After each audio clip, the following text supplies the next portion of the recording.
Bienvenue sur Africa 24 dans cette nouvelle édition du QG News. Au sommaire de l'actualité, BNP Paribas visé par une plainte pour complicité de génocide au Rwanda. Des associations accusent la banque française d'avoir financé un achat illégal d'armes au profit du gouvernement rwandais durant le génocide de 1994. En République démocratique du Congo, après avoir un temps hésité, la Banque centrale a finalement décidé de relever son taux directeur principal de 6 points. Et la Centrafrique en crise depuis 2013. Le bilan humain est lourd, mais à côté de ce bilan, il y a aussi les répercussions du conflit sur la faune. De nombreuses espèces protégées sont actuellement en danger. La BNP Paribas est accusée de complicité de génocide, de crimes de guerre et de crimes contre l'humanité. Une plainte est déposée par l'association anticorruption Sherpa et deux groupes de défense des victimes. En cause dans cette plainte, le financement de 80 tonnes d'armes et de munitions livrées aux auteurs du génocide. On écoute Alain Gauthier, président du collectif des partis civils pour le Rwanda. Ça sort maintenant, je dirais, tout simplement parce que jusqu'à maintenant, personne ne s'était vraiment occupé de ce dossier, même si beaucoup de chercheurs avaient dénoncé, avaient prouvé l'implication de BNP Paribas, voire du gouvernement français. Voilà, Sherpa a été à l'initiative de cette plainte. Il nous a demandé de nous y associer. Nous l'avons fait volontiers. Bon, bien sûr, c'est un peu tard. On aurait pu peut-être le faire avant, mais voilà, c'est comme ça. Et ça tombe en même temps qu'une soumission que nous venons de faire aujourd'hui au Conseil des droits de l'homme des Nations Unies, précisément pour porter devant la communauté internationale tous ces problèmes liés au génocide, la lenteur à juger les génocidaires, la non-déclassification des archives, etc. Tout un tas de problèmes qui se posent en France pour les victimes.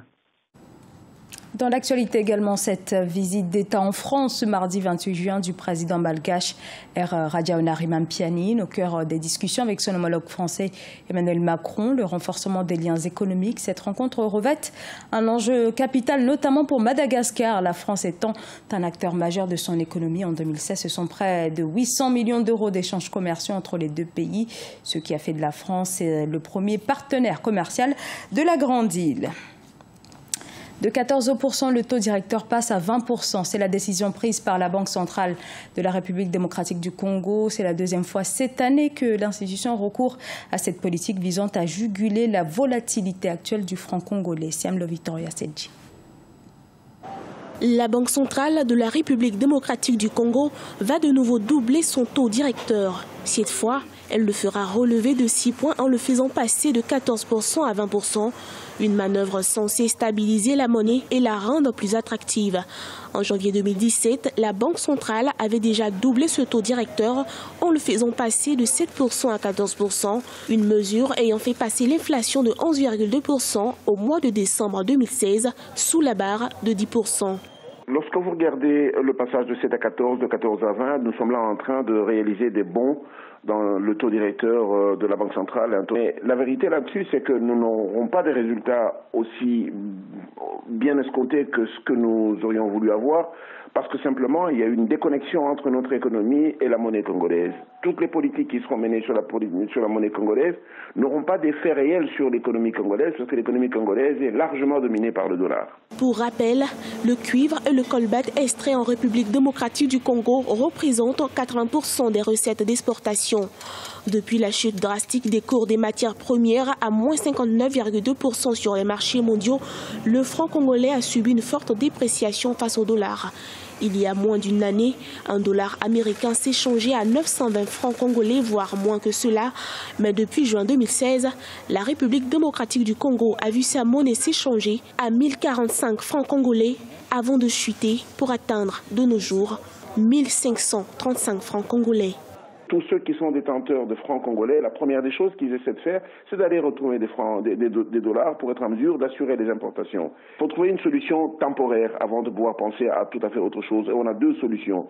Soit que nous renouons avec la banque, le Fonds monétaire international, et en ce moment-là, nous avons des appuis budgétaires, ou alors nous faisons un emprunt conséquent. Il est important de pouvoir se dire que lorsqu'on emprunte, on doit pouvoir être en mesure de donner les conditions de pouvoir rembourser. Au nombre des perspectives pour 2017, la Banque centrale a déclaré en juin 2017 qu'elle s'attend à une croissance économique de 3,1% cette année. Les analystes recommandent la mise en place urgente de mesures structurelles permettant de stabiliser les importations afin de réduire la fracture économique et remettre le franc congolais au centre de l'activité économique.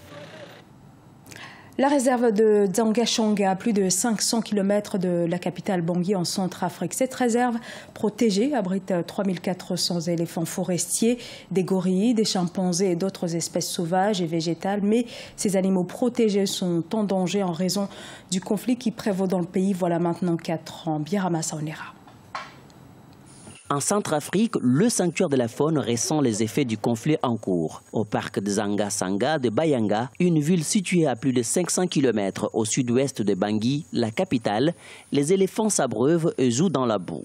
C'est une réserve protégée qui abrite 3400 éléphants forestiers ainsi que des gorilles et d'autres espèces sauvages et végétales. Pour aller voir les éléphants, nous allons regrouper les visiteurs au niveau du centre d'accueil touristique, donner les informations, faire les briefings, ce qu'on doit faire, ce qu'on ne doit pas faire avant de partir. Soit arriver au niveau du parking, faire les briefings de toutes les activités qu'on doit le faire avant de rentrer en forêt. Le parc de Dzanga-Sanga est classé patrimoine mondial de l'UNESCO. Il a attiré autrefois des touristes venus d'Afrique et d'ailleurs. Beaucoup de résidents de Bayanga exercent ainsi l'activité touristique pour subvenir à leurs besoins à travers le parc.